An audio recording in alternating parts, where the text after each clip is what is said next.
Kamu punya nggak nih satu momen atau lebih ya dalam hidup di masa-masa kecil atau masa-masa yang lebih muda gitu ya, yang rasanya tuh kalau bisa pengen banget sih dihapus dari memori di otak, tapi sayangnya tidak bisa. Kemudian ternyata momen itu tuh berpengaruh ke kehidupan kita di waktu dewasa sampai di satu titik nih. Mungkin dia bikin relasi atau hidup kita jadi berantakan dan ya akhirnya kita harus mencoba untuk ikhlas atau menerima momen tersebut supaya kita bisa melanjutkan hidup dengan lebih bahagia. Nah, jadi aku kan memang belakangan ini lagi melihat kembali ya upbringingku tuh seperti apa gitu ya, gimana aku dibesarkan, terus juga karakterku tuh waktu kecil seperti apa, kemudian pengaruhnya ke kehidupan dewasa tuh kayak gimana gitu. Istilahnya tuh lagi mencoba kembali untuk mengenal diri sendiri. Nah, pas banget di momen-momen kayak gini, aku tuh kebetulan menemukan sebuah buku yang rasanya tuh kayak bisa jadi teman berbagi kali ya. Ini judulnya tuh Sulung dan Nyonya Ai. Dan abis baca buku ini, aku jadi makin tersadar gitu kali ya, kalau memang trauma atau kejadian yang gak mengenakan di masa kecil tuh memang sangat-sangat berpengaruh ke cara kita berelasi di usia dewasa. Nah, tapi sebelum kita lanjut, seperti biasa aku mau halo-halo dulu buat kamu yang baru bergabung. Aku Peti, sekarang kamu lagi nontonin channel Potluck. Di sini aku suka ngebahas berbagai macam topik, mulai dari ya topik-topik seputar buku, terus juga hal-hal yang aku suka ya. Jadi kalau kamu suka video ini, nanti jangan lupa subscribe channel YouTube Potluck Podcast, terus follow juga di Instagram @potluckpodcast. Oke, jadi kita ke bukunya dulu ya. Jadi buku Sulung dan Nyonya Ai ini tuh bercerita tentang perjalanan pemulihan luka batin seorang sulung landung. Nah, sulung landung ini tuh seorang manajer artis. Dia punya artis manajemen namanya Avatara 88. Beberapa aktor atau aktris ya yang ada di dalam manajemennya ini ada Nicholas Saputra, terus ada juga Dion Wiyoko, Vino G. Bastian, dan masih banyak lagi lah pokoknya. Di buku ini tapi nggak ada hubungannya sama soal dia menjadi manajer artis ya, tapi dia bercerita tentang gimana dia akhirnya melakukan perjalanan ke masa kecilnya dia untuk dia bisa memulihkan luka batin yang dia terima sewaktu dia masih kecil itu. Dan luka-luka batin ini juga pada akhirnya ada kaitannya dengan relasi dia dengan ibunya yang dia sebut sebagai Nyonya Ai. Makanya bukunya judulnya Sulung dan Nyonya Ai. Jadi Ko Sulung ini tuh menghabiskan masa kecilnya dia di Pematang Siantar, Sumatera Utara. Dia tuh waktu kecil ini memang mengalami berbagai macam perundungan nih, yang tadinya dia kira tuh sudah bisa dia kubur dalam-dalam dan sudah bisa dilupakan lah ya, kayak udahlah semua baik-baik aja gitu. Tapi ternyata nggak bisa. Perundungan yang dia alami nih, contohnya misalnya waktu kecil dia sering dimarahin gurunya karena dia tuh bertangan kidal. Jadi kalau apa-apa pakai tangan kiri gitu ya, dan diomelin karena ya dianggapnya nggak sopan gitu kan, kok pakai tangan kiri. Kemudian juga misalnya dia pernah nih sama teman-teman satu sekolahnya itu pas lagi di tengah jalan celananya tuh dilepas gitu ya sama mereka. Terus satu lagi yang paling traumatis nih buat dia adalah ketika dia lagi lomba nyanyi. Jadi memang Ko Sulung ini suka bernyanyi, kemudian dia waktu itu ikutan lomba nyanyi, dan pas dia lagi di panggung ada orang-orang yang nereakin dia, ngata-ngatain dia banci, bencong, dan lain sebagainya gitu. Nah itu pengalaman yang sangat traumatis buat dia, sampai akhirnya dia memang gak berani bernyanyi lagi sejak itu. Pokoknya perundungan demi perundungan yang dia alamin itu akhirnya ditambah juga nih dengan sikap Nyonya Ai ya sebagai ibunya yang waktu itu tuh tidak bisa menjadi tempat dia untuk bersandar atau kayak nggak nenangin dia juga dan memastikan bahwa semuanya tuh akan baik-baik aja. Itu tuh bikin Ko Sulung tuh jadi pribadi yang memang pintar banget dia menutup perasaan.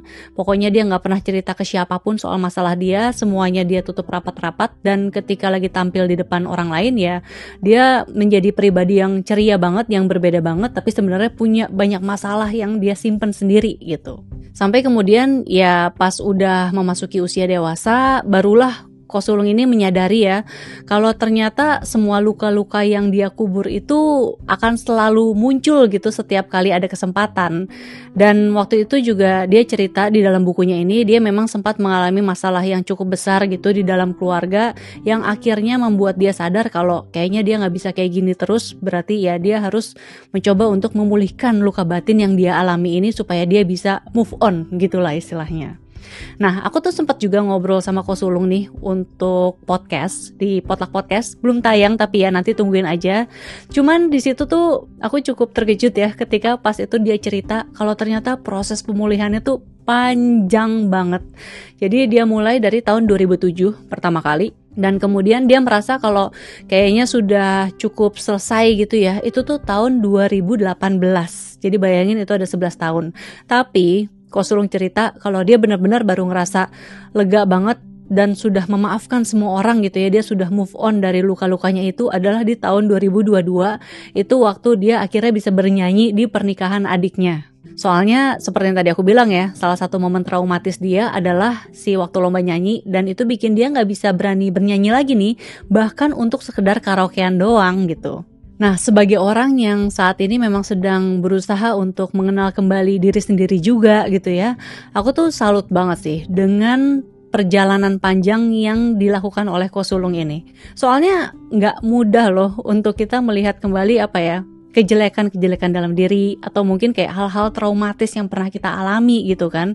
Bukan untuk akhirnya kita menjelek-jelekan diri atau untuk menganggap kita tuh piti atau kasihan gitu, tapi sebenarnya untuk memperbaiki diri. Terus ditambah lagi kan kepribadian manusia banyak banget gitu ya. Nah, ketika aku melakukan beberapa tes segala macam juga, aku juga jadi tahu kalau ternyata karakterku itu tipe yang avoidance. Jadi aku memang tuh lebih suka menghindari daripada menghadapi konflik. Sementara melakukan perjalanan ke dalam diri itu kan berarti ya kita diajak untuk melihat semua yang ada dalam diri kita ya. Gak cuman kebaikannya doang, tapi juga kejelekannya. Jadi kayak aku harus berhadapan dengan kejelekanku itu juga. Dan ya gak lagi pura-pura untuk gak melihat. Terus juga berarti kan ketika melihat ke dalam diri ini, mengenali kembali karakter kita seperti apa, sebenarnya kan tidak lepas kaitannya tuh dengan gimana kita berelasi sewaktu kecil ya dengan orang-orang terdekat. Berarti kan dalam hal ini ya orang tua atau mungkin caregiver yang lain, terus juga saudara kandung gitu ya, kakak atau adik misalnya ada.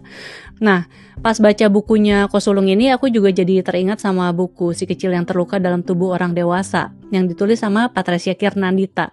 Karena apa yang dialami Ko Sulung ya kurang lebih sama dengan apa yang dialami Patres gitu ya. Di buku itu Patres cerita kan gimana perlakuan orang tua yang dia terima sewaktu kecil nih, hal-hal yang tidak mengenakan, itu akhirnya berpengaruh ke cara dia berelasi ketika dewasa dan ternyata menimbulkan masalah gitu dalam setiap relasi dia dengan orang lain. Soalnya kan kita kan memang bertumbuh dengan melihat atau observasi gitu ya, gimana perlakuan orang terdekat ke kita dan mungkin kita juga secara otomatis sadar nggak sadar kita juga akan meniru. Jadi ketika kita mengalami masalah di usia dewasa, kita harus tahu dulu juga kenapa kita sampai berlaku seperti itu gitu. Karena kan ya namanya ada akibat, ada sebab ya dong. Nah itu juga yang dilakukan Ko Sulung. Jadi selama proses pemulihan itu dia bilang nggak semuanya tuh juga kayak berhasil ya. Banyak banget yang gagal. Soalnya misalnya dia baca-bacain banyak banget buku self-help. Terus dia juga pergi ke psikolog. Terus juga dia ketemu beberapa healer. Sampai akhirnya dia ketemu satu healer yang paling cocok ternyata buat dia. Namanya Bude Novi. Itu adanya di Ubud, Bali. Terus salah satu titik yang bisa dibilang paling berpengaruh gitu ya dalam proses pemulihan dia adalah ketika akhirnya dia diharuskan dan kemudian akhirnya atas keinginan sendiri ya untuk berhadapan dengan ibunya, dengan Nyonya Ai. Jadi berhadapannya ini dalam arti dia harus berdialog dari hati ke hati dan saling curhat lah ya soal perasaan yang dia rasakan nih ketika dia menerima perlakuan-perlakuan waktu kecil itu. Jadi Ko Sulung nih akhirnya ceritain semuanya dan begitu juga dengan ibunya, akhirnya mereka saling curhat-curhatan dan sejak itu hubungan mereka jadi solid banget. Nah, pas lagi baca bagian soal dia berdialog dengan ibunya, itu tuh aku juga makin tergerak gitu ya untuk mencoba berdialog juga dengan orang tuaku, khususnya juga dengan ibuku ya. Karena memang di keluargaku ini bisa dibilang tipe keluarga yang sebenarnya sih dari luar baik-baik aja gitu ya. Cuman memang kami kayak kurang komunikasi, kurang dialog yang mendalam gitu. Kalau misalnya ada masalah itu lebih baik kayak ya udahlah, nggak usah dimasukin hati gitu ya. Semuanya akan baik-baik aja kok. Udah lupain aja nggak apa-apa gitu. Tapi kan sebenarnya nggak begitu ya yang kita rasakan kan. Jadi kan masih ada perasaan-perasaan yang ninggal dan kadang menumpuk sampai akhirnya mungkin ya bisa bisa pecah suatu hari nanti. Nah, akhirnya sejak baca Sulung dan Nyonya Ai, sebelumnya memang aku juga sudah sempat melakukan beberapa dialog gitu ya dengan ibuku, tapi akhirnya memang setelah baca itu aku melakukan lagi dialognya dan aku ngerasa kayak yang terakhir itu tuh jauh lebih melegakan gitu, karena memang aku cerita perasaanku seperti apa dan aku juga jadi tahu perasaan ibuku tuh seperti apa. Tapi ya itu kan baru sekali ya, seperti yang namanya habit juga gitu kan. Kalau nggak dilakukan secara terus-menerus ya pasti akan balik lagi ke habit lama. Karena kan bagaimanapun juga yang sudah kebentuk adalah seperti itu. Jadi yang tidak boleh dilupakan adalah makanya kenapa proses pemulihan itu panjang, gak cuma sekali. Karena memang yang namanya dialog juga harus dilakukan secara berkali-kali. Gak boleh cuma sekali aja. Dan dari buku ini juga aku jadi belajar juga ya kalau proses pemulihan luka batin itu tuh tidak mengenal usia dan batas waktu. Jadi kalau misalnya nih saat ini ya kamu juga mungkin sedang mengalami masalah relasi atau masalah apapun lah ya dalam hidup, sebelum kita menyalahkan orang lain atau menyalahkan kondisi gitu ya atas masalah yang sedang dihadapi, mungkin ada baiknya berkaca dulu ke diri sendiri ya. Karena siapa tahu nih masalahnya ternyata ada di kita. Dan sebenarnya kalau emang sampai iya, itu tuh menurutku berita baik juga sih.